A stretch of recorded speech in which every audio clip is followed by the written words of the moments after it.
জ্ঞানং কর্ম চ কর্তা চ ত্রিধৈব গুণভেদত প্রচ্যতে গুণ সংখ্যানি যথা বৎসেনু তন্নপি। সাংখ্যশাস্ত্রে জ্ঞান কর্ম কর্তাকে সত্য রজ ও তম এই ত্রিগুণের ভেদ অনুসারে তিন প্রকারের বলে উল্লেখ করা হয়েছে, সেগুলি তুমি যথাযথভাবে আমার নিকট শোনো। সর্বভূতেষু যেনৈক ভাবমঃ বয়মিক্ষাতে অবিভক্তং বিভক্তেষু তদ জ্ঞানং বিদ্ধি সাত্ত্বিকম।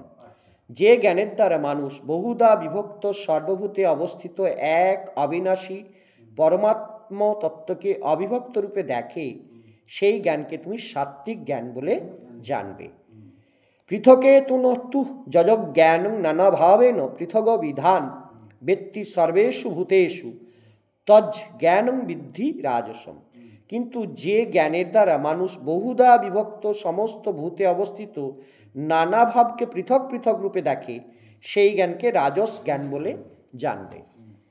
তারপরে বলছেন যত্ত কৃষ্ণ বদি কস্মিন কার্যে শক্ত মহতুকম অততার্থ বদল লঞ্চ তত্তা মহ সমুদাহৃতম।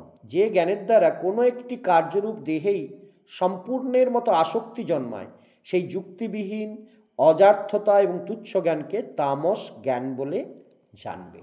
তাহলে এখানে জ্ঞানকে তিনটা ভাগে ভাগ করলো। সেই তিনটা ভাগ কি কি?